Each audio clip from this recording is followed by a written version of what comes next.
All right, so I thought I'd go through the answer choices on the practice test. This is a large print version of the test. Other than that, it's just basically the same idea, and I'm going to try to do a video for each of the publications that the Ohio State uh, Department of Education has released. So one of the things tests is choose all that apply. So be careful that they like to do on these with that. So let's take a look at this one. You got this in one of the Nearpods. You'll see that on the y-axis you have the number of organisms, and on the x-axis you have time. It's a graph of the population growth of over time. So as the population starts small and then gets bigger, the question is what there are going to be a number of questions they could ask you. So let's take a look at this and let's interpret the graph, right? And so when you're looking at something like this as a low population, small, so low population's low, here you'll notice it's really increasing. See the slope of the line. If you did a tangent, I'm sure some of you have heard of the word tangent, maybe some of you haven't. But if you drew a line anywhere on any point that was touching the line but not really part of it, you could identify different slopes. And if we did slopes, you could see that I'm just freehand drawing this, so it's a little difficult, but you see that these lines, these tangent lines, can be they're very steep.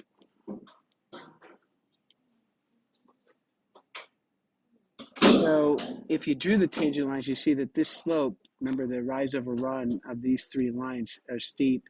And this are very quick. That tells you that this population is growing very quickly early on. So it's growing very quickly early on. And then it's really growing quickly in the middle. And then it starts to slow down and then flatten out. And there's kind of questions that if you did the Nearpod, you should know the answer to is what would slow down population growth? Well, how much water is available?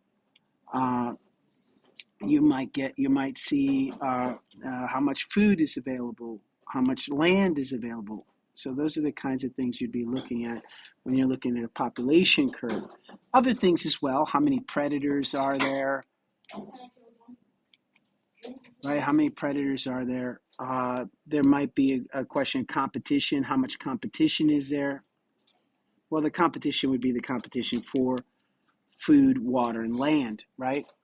How many the population growth could be also impacted by how many females there are. Behavior could influence the population growth.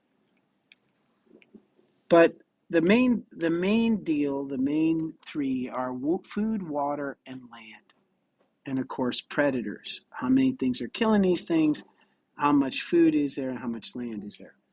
Of course, there's always immigration and emigration. So remember, emigration is individuals leaving, immigration is individuals coming into the population. So those two are also two things to consider when you're thinking about a population. But really, those are the big ones. And so when you're looking at the population growing, it's growing quickly at first, then it slows down and flattens out. So it doesn't go down, it flattens out. Why would it flatten out? Likely because this is the amount of land, food, water that's available for the population to be sustained. If you had too many more people or dogs or birds or whatever start to be born, you'd quickly run out of food, land, or water, and you'd have a lot of death. And so the population would start to decrease. Once you went below that particular point where there's how much that depends on how much, once you get below a population that's small enough where you have enough land, food, and water to sustain it, all of a sudden the population starts to increase as babies start to survive, as individuals thrive. But then you go above that line and you get the more competition for water, food, and land, and babies start to die. And so, and individuals start to die before they can have babies. And so you get this undulating curve, up and down, up and down. That this line that it goes up and down, the ability to hold, to sustain that population is known as the carrying capacity. So this is the red line. This is the line that above which things die because you run out of food, land, or water, below which they thrive and are able to increase in number. So the resources outweigh the population size underneath this line, and above the line, the population outweighs or outnumbers the resources like food, water, and land. Again, we call this the carrying capacity.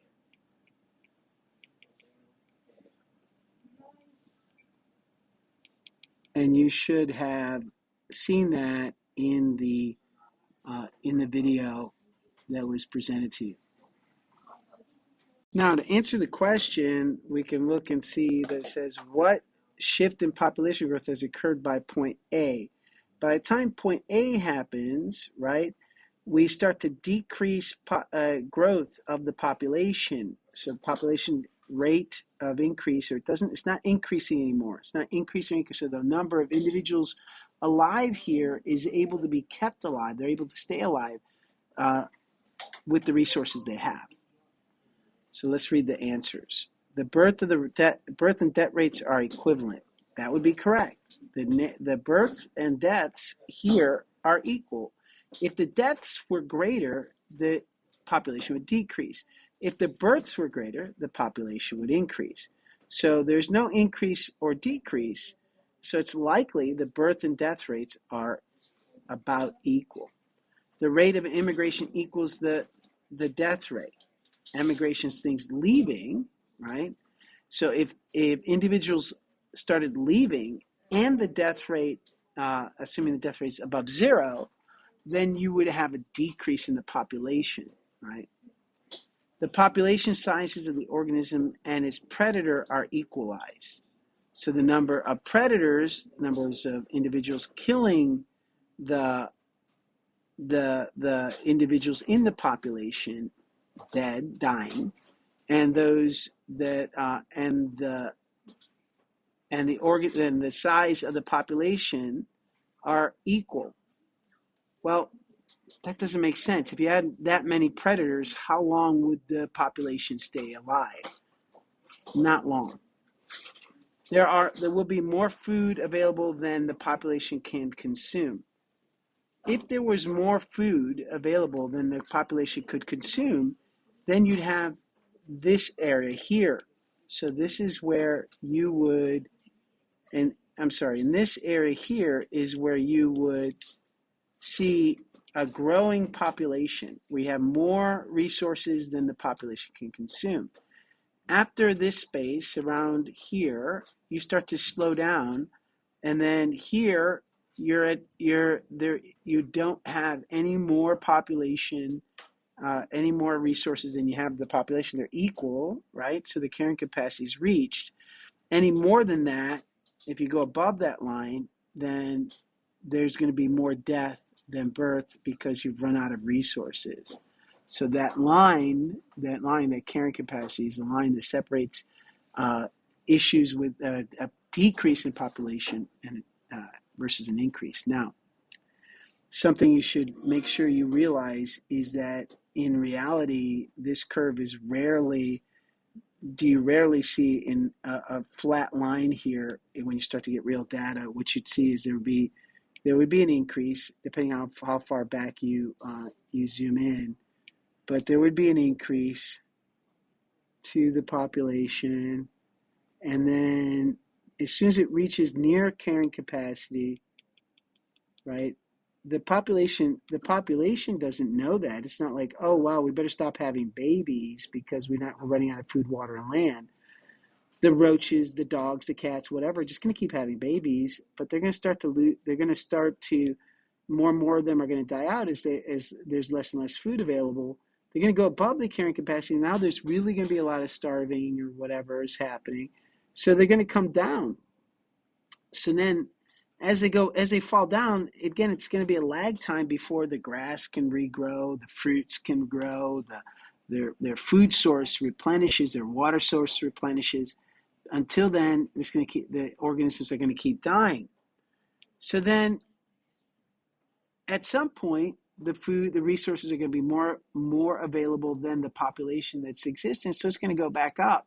And just like the graph I drew a little earlier, you're going to get this sustained up and down movement of the population as things increase and decrease, but they're always going to oscillate, go up and down around this one point, this carrying capacity, around the resources available for that to happen. So when you're looking at this graph of carrying capacity and population over time, there's a lot of information from one graph.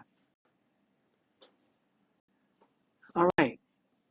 Now look at this, and this says the graph below shows Serengeti buffalo population change over a period of years. During this time period, the buffalo were attracted to the rinderpest virus, were affected by the rinderpest virus, the debilitating disease with a high mortality rate. So things started dying. When you see mortality rate, the word mortality rate means increased death. However, within 5 years, the virus was eliminated. So after 5 years, the virus was eliminated in this particular in this population. So you see here, there's some virus happened at year 0, right? So year 0, within 5 years, which is about here, 5 years, if you kind of had to draw a line down, the virus, here's where the virus left, was eliminated. Where'd I get that? It says within 5 years, the virus was eliminated. And this is where the virus was introduced by another organism or whatever, just like COVID, just shows up in the population. And what happened to the population? There was a marked decrease. And as the virus was as the population got rid of the virus through antibodies or what have you, the virus was eliminated here within 5 years. And so it was probably mostly gone here. This is where the highest number of deaths, but it was still around. Now the virus is completely eliminated at this point. So it makes sense that the population quickly increased, right? And then it got to a point, and then it started decreasing again, and then it got to a point and started increasing again. So if we drew a line on this if we drew a line here where around which the population is going to go above, and then they start running out of resources and start to die, and then go below, and then they have extra resources, so they start to survive. I would draw the line, I don't know, somewhere around here, just eyeballing it. So if this is here is 55,000, right? So it's about what, 56, 58, I don't know, 56, 57, 57,000 is the number of the number of individuals, the number of buffalo that this area can sustain. Above and below it, the population is not sustainable. So you get the population going. So you see it goes up and down like I was drawing earlier.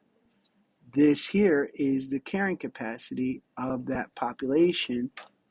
This is the line that above which individuals start to die, below which there's extra resources. And I'm eyeballing it. There's no, I can't really calculate it, but it would be, I could, if I had the raw data, we could, but it's something we can eyeball using this graph. So I don't know what the questions are. Let's go look at them. No, but we can't really make an exact answer. We could say 55. You could say 57, but 55 is probably the number. Okay. So let's, you can argue one way or the other, but that's the best answer. The question is, was the ecosystem's carrying capacity for buffalo based on the graph once the Rinderpass virus was eliminated? So they have the choices they gave us was 35,000. Well, that seemed too low. We said around 57,000 is what I said a minute ago. So we know that 60,000 is too high, 65,000 is too high, 35,000 is too low. The best answer is B. Is it exactly our answer based on the data we have? Now, the scientist isolates a number of non-photosynthetic prokaryotes. So here's some words. Non-photosynthetic. It means they're not doing photosynthesis. So that means they're heterotrophs, right? So right away, I'm thinking to myself, these are heterotrophs.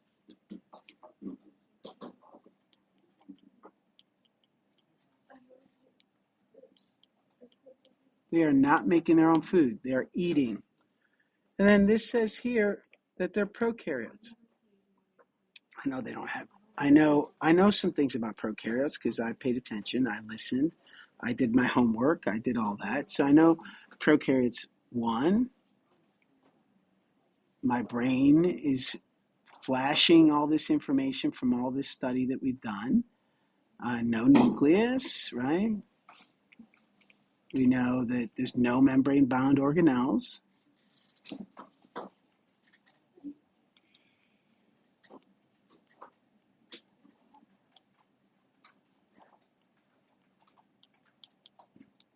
We know that their DNA is circular.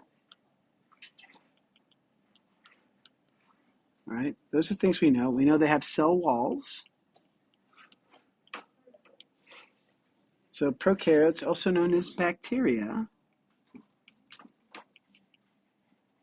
aka bacteria, or archaebacteria. They're different groups.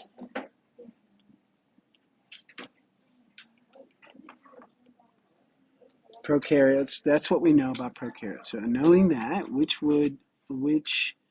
structure would be found in these cells? Well, we know they would have cell walls. They would not have chloroplast, Golgi bodies, or nuclei. Why would they not have these three? They wouldn't have these three because these are all membrane-bound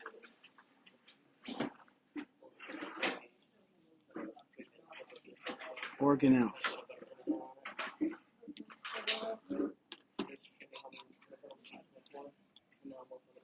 They're all membrane-bound organelles. So a nucleus contains the DNA, the chloroplast contains all the things it needs to do photosynthesis, and a Golgi body would contain all the things necessary to package the proteins and create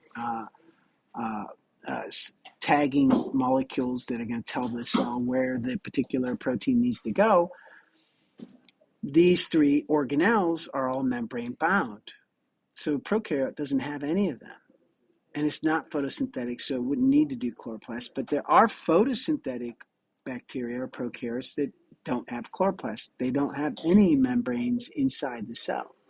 So they can be circular, they can be rod-shaped, they could have flagella. All right. They could be spirochetes, which are they have a spiral tail, like this kind of thing. So there's all kinds of bacteria of different shapes and sizes. They all have cell walls, though, and they all have these characteristics. All right, so let's move on. The following is a two-part question. Answer A or B. Students in a biology class conduct an experiment to determine the effect of temperature on the rate of photosynthesis in a plant. They place an Elodea plant, which is a water plant, a plant that lives in water, into the test tube filled with water. Then the students place the test tube under the light and slowly increase the temperature of the water. They record their results and display them on the graph. So this is a graph. They grew. So remembering what they did, let's go ahead and draw it out. So they took a test tube, and they filled it up with water, and then there's a plant in here, a little Eladia plant. You've seen them in fish tanks. And then what they did, and they probably kept the same plant, the same number of leaves or similar number of leaves, the same size cutting, all that. And what they did is they changed the temperatures. They have a light source of some kind of lamp, and they changed the temperatures. They did photosynthesis, and they changed the temperatures, and so they're everything else was controlled variables.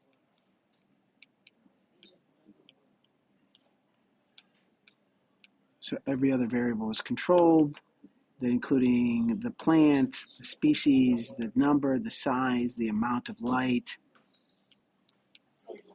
Because the light doesn't necessarily mean hotter. You can have, you have light in the winter time, so you can't really, they don't directly correlate. But so the amount of light was controlled, the amount of the type of water was controlled as well. The one variable that we changed, the experimental variable,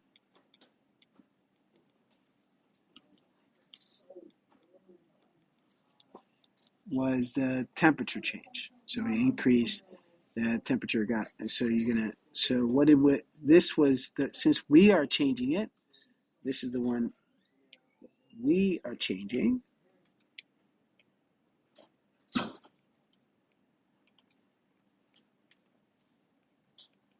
I want to remind you that the triangle means change. So if you see a triangle in science or math, it means change. It's also the Greek letter delta. So we are changing the temperature. Because we are changing it, this is our experimental variable, right? All right. So then it's also our independent variable. So the experimental variable is the independent variable.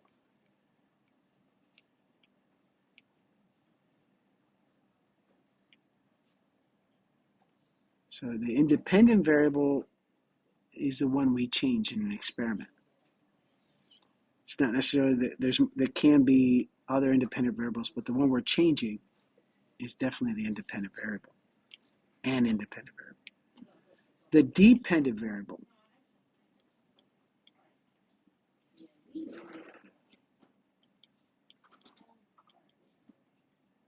is a variable that changes because that one changed. So because this changed, the temperature changed, something else changed. Well, in this case, it's the rate of photosynthesis.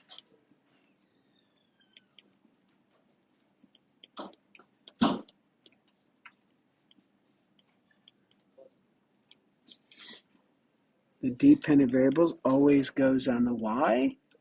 The independent variable goes on the x. So that's how we graph things. Just as a review, I don't know what the questions are, but that's how we would graph this. That's why rate of photosynthesis is on the y and temperatures on the x. I would argue that there should be units here, but that's another story. So a lot like our population curve, early on, as the temperature increased from zero, freezing, so zero would be at 1 atmospheric pressure, the water would be frozen at 0 degrees Celsius. As you increase somewhere above zero, but below 25, you start to get photosynthesis. So there's a bottom limit, and it's not zero, right? So it's something above zero that below which photosynthesis doesn't happen, but then slowly photosynthesis starts to increase. And as you get warmer, it gets really, really, it starts to do a lot of photosynthesis. As it gets to a certain temperature range, probably around this line right here, you get your maximum, right? So this is your maximum photosynthesis. If you drew a line here, I would hope that everyone that's listening to this would say, yeah, this is higher than the lowest, which would be down here, right? Okay. So that's the maximum. So this is the maximum photosynthesis happening around 25 degrees Celsius. And then soon after 25 degrees Celsius, the rate of photosynthesis drops substantially, really quickly, down to zero again. And even though it's getting warmer, it's not frozen, it's getting warmer, there's no photosynthesis. No photosynthesis happens after about here. If this is 25, this is probably, 30 maybe something like that.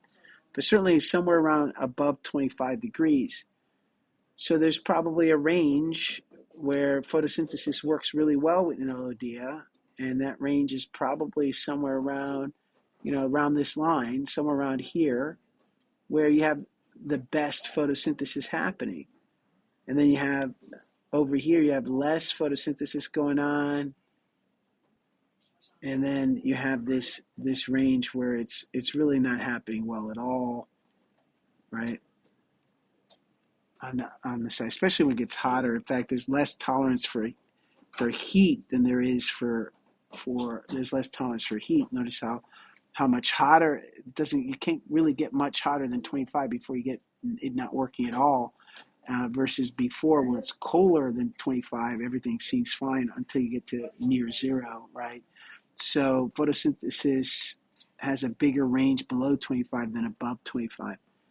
So, the question is, why would that be happening?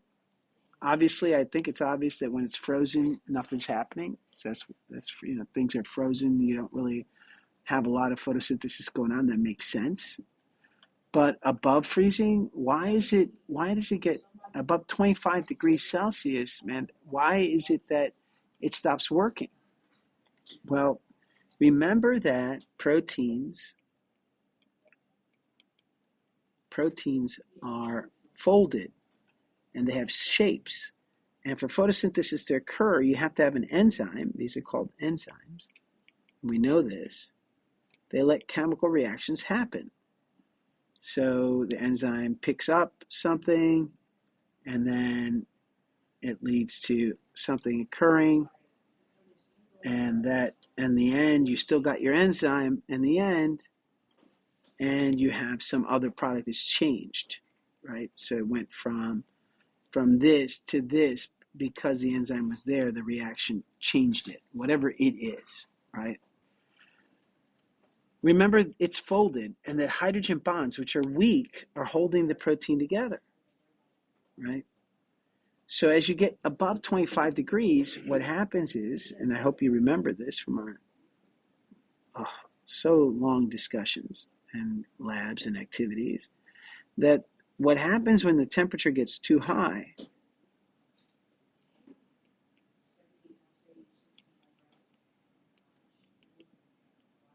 the protein unravels and loses its shape. It changes its shape, change in shape, again the triangle, equals a decrease in function. A decrease in function. Now below 25, it retains its shape, but there's not a lot of energy for the reaction to occur. So that's why you get this decrease until you get zero, and there's just no energy available for it to actually occur. It's not going to be marketably happening at a very low temperature. But above 25, the protein starts to unravel, the hydrogen bonds break, and the protein unravels, and the shape then changes, and the shape change leads to a functional decrease, so it doesn't work anymore.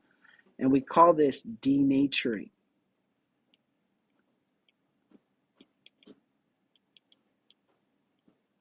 Denaturing. So when you see a graph like this, that's what you're talking about, is why would it decrease after 25? Because of this change in shape, or change in conformation, if you remember that vocabulary word. All right, and copy this. Let me see.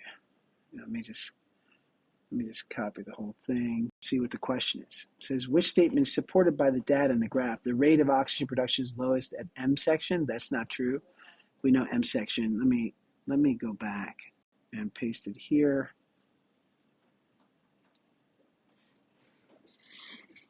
So we know here that M section is not the lowest, right? M section is not the lowest. It's in fact the highest. The rate of oxygen production is greatest in M section. Well, what's being produced in photosynthesis? Let's think for a second. In photosynthesis, you're taking CO2. I hope everybody knows this. Everybody should know it. CO2 gas from the air. You're adding water because that's what plants need. Everybody knows that. Plants need water to do what they do. It's going to lead to, it's going to produce in the presence of sunlight. When there's light available, in the presence of sunlight, it's going to produce C6H12O6, which is sugar, and oxygen gas. This is going to be an aqueous solution. So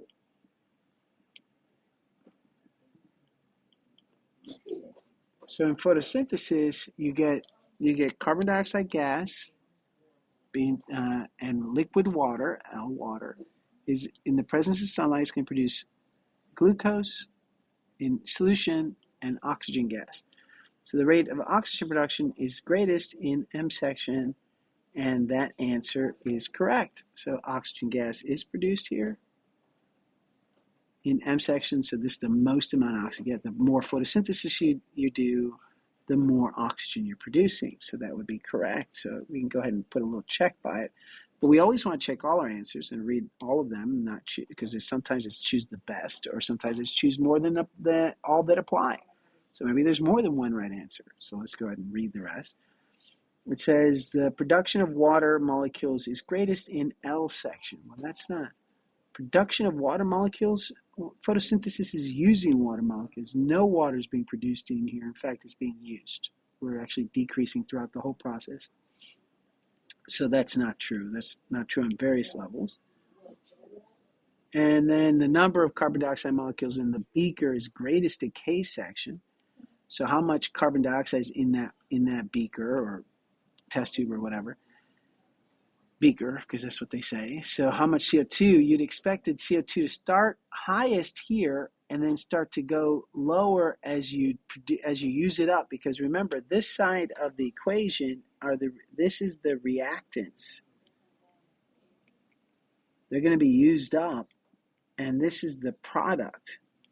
So that's what you're producing.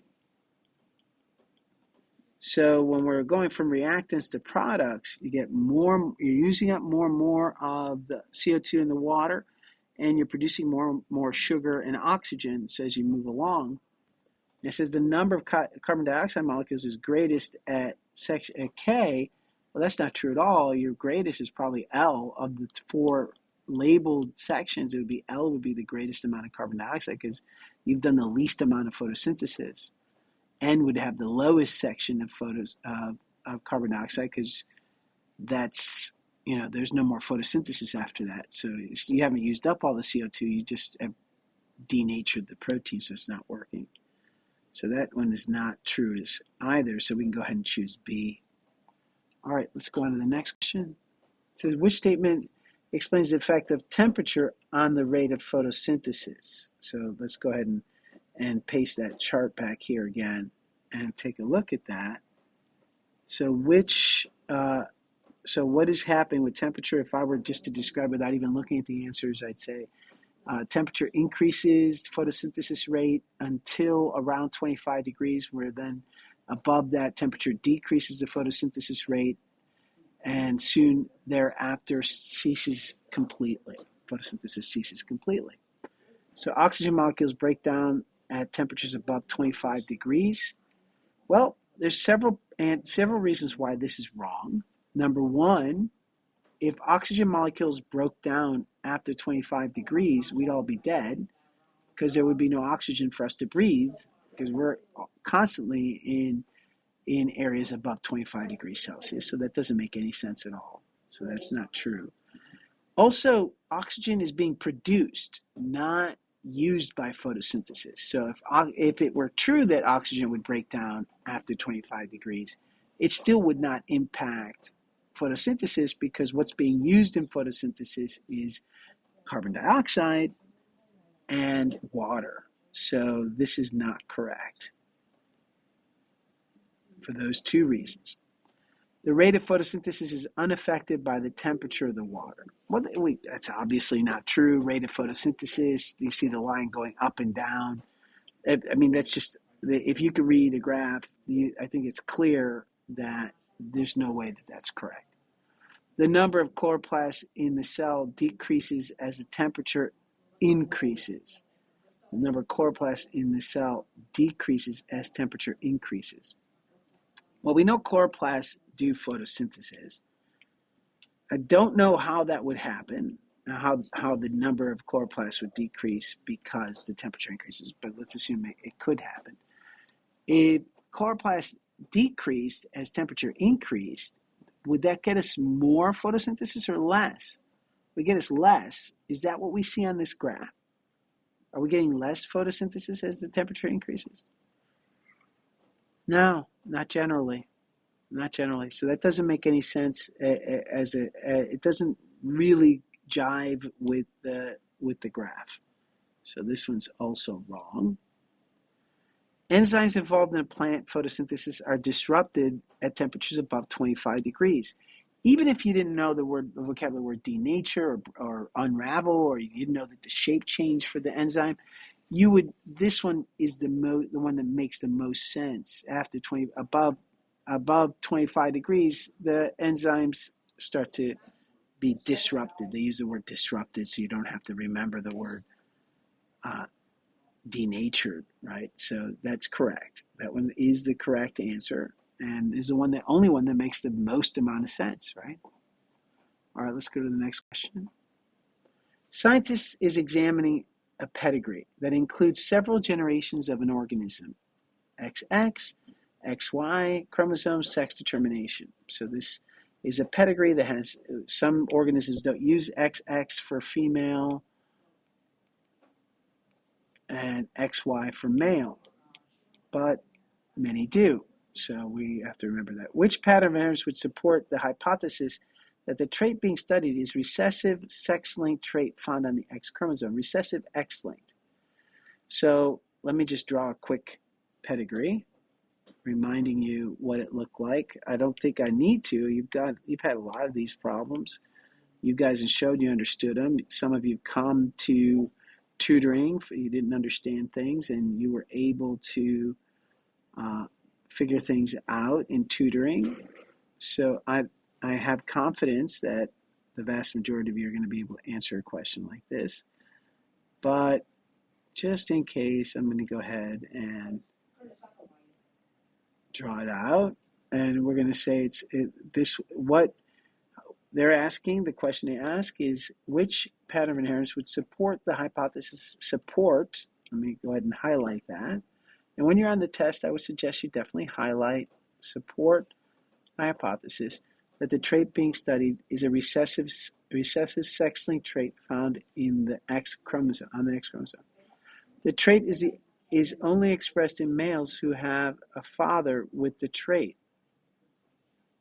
So if the father had, here's an X, let me draw this out. So here's the father, X, Y, and mom, X, X. And we're saying which is supporting it being a sex X-linked recessive. So father had to have it. So if the father had it, I'm going to say little a on the X.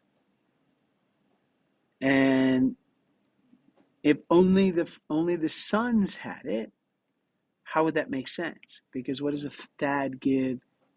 What does dad give his son?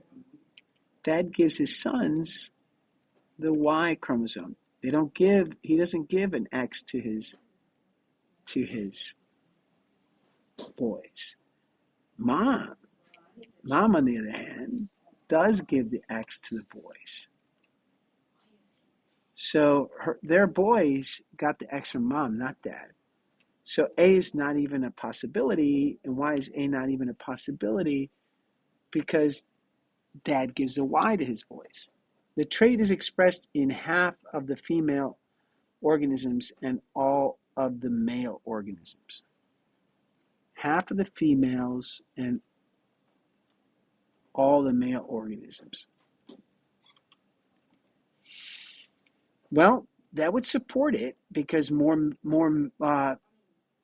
males than females have it, correct?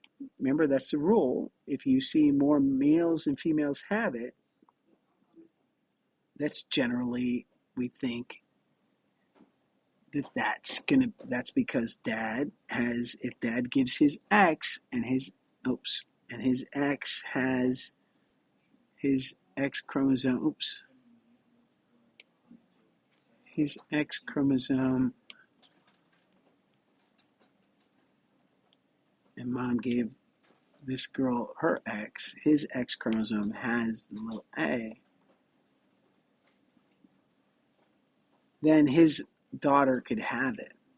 On the other hand, the likelihood of a girl if a boy, now it's a recessive trait.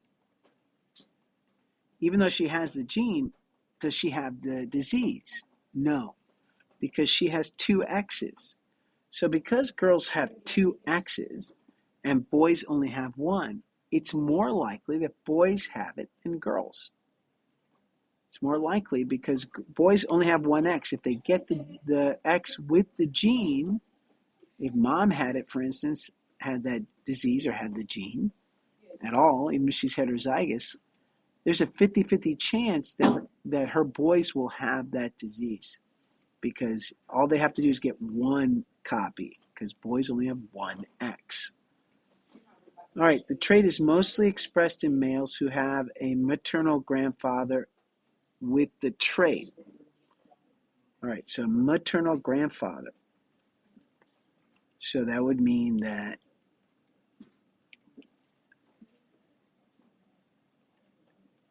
if this person's, sorry, let me try that.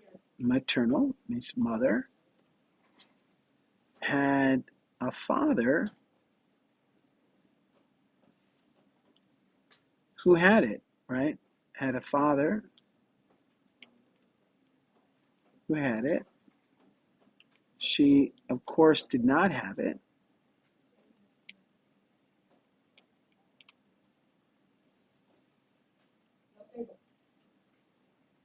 But let's assume she had if she had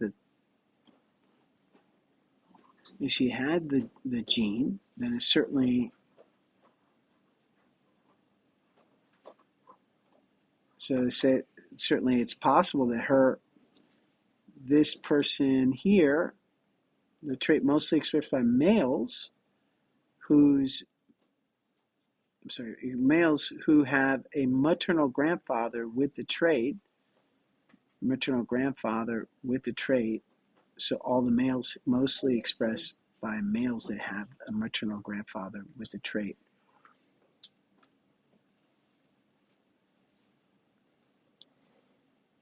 I mean, it's possible. Is this stronger evidence or is this stronger evidence? If we're going to choose all that apply, then just the first part of that, I think, would be enough for me to choose it. But if I were asked to choose either B or C, I would definitely choose B. All right. The trait is mostly expressed in females who have a paternal grandfather with the trait. Females, I would say definitely not, because we don't want to have to deal with females at all. So even though this is a questionable answer, if you had to choose one or the other, B's definitely the answer because it's the best answer. This was confusing, and they threw in this really confusing set of wording, maternal grandfathers, paternal grandfathers. The maternal grandfather having the trait, all that means is a 50, the grandfather would not have that, excuse me. The maternal grandfather has a chance of giving an X with the trait, sure. But to his girl, not to his boys, because to his boys he only gives a Y. But it just doesn't make sense that, like, the fact that her grandfather, her grandfather gave her that trait. I don't see why that would be an increased chance just because the grandfather had it. Like, that doesn't jive with how inheritance works. So these two individual, like, is it evidence, if that were true, if most of the maternal grandfather's children, grandchildren, and that were male had it, would it be sex-linked? Yes, but it's true because mostly males have it, not because it was the maternal grandfather, right? So if the paternal grandfather had it, then absolutely not, because the paternal grandfather would mean this man's grandfather never gave him that trait. So that can't be, right? So this is possible. This is the best answer. This is the second best answer. Let's move on. So it says, dude, we're going to go on anyways. And it says the diagram models in the time-lapse movement of particles across the membrane. Time-lapse meaning that this is obviously earliest and this is latest, right? So it starts off with, I would hope everybody agrees, high on this side, and this side's low. And then here it's less high. The concentration changes lower, goes less high and less low, right? Because this is 0 and this is 100%, and this is closer to what? I don't know, let's say 10%, this is 90%. And now here we're even, or equal. So at this point we're equal. And remember, these are constantly moving, so there's no, they're at equilibrium. Equilibrium means they're moving both in this direction and in that direction. So they're moving equally in both. These are moving in this direction and that direction, but just they're moving in this direction not as quickly as they are moving into the empty. And of course, they're all full up here. Assuming they can pass through the membrane, these will go from high to low. We call that passive transport, also called diffusion, right? All right, so we know a lot, again, about what we're reading here. All right, let me go ahead and copy this because I'm not sure what kind of question they're going to ask on us. For us, go on. So here's let me go ahead and paste it. So there's the question, and they ask, select all the statements that describe the particles or their movement based on the time lapse. So that means you have to choose all that apply. It's not just one or the other. So let's go through it. The particles crossing the membrane do not have a charge. Okay? Is that supported by this diagram? Well, if it were charged, if these were charged particles, could they pass through a membrane? My hope is that at this point your answer is no. I hope you know that if they were charged, they would not pass. They would not diffuse. They would not go easily without any help through the membrane. So this is absolutely correct. So when you see things passing through a membrane without any help, you need to know that it is passive transport and that they don't need help, and so they must be small. So that's another thing that we know. What do we know when we see this chart? As soon as you see this happening, as soon as you see those words come into your mind, diffusion, right? And you think simple diffusion. Simple diffusion means small particles, and it means that they're non-charged.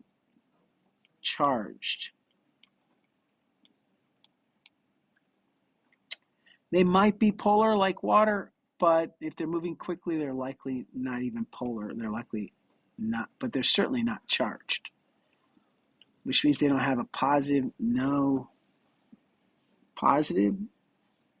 like positive or negative charge, right? All right. The movement across the membrane requires energy from ATP. Remember, energy from ATP is only required for active transport.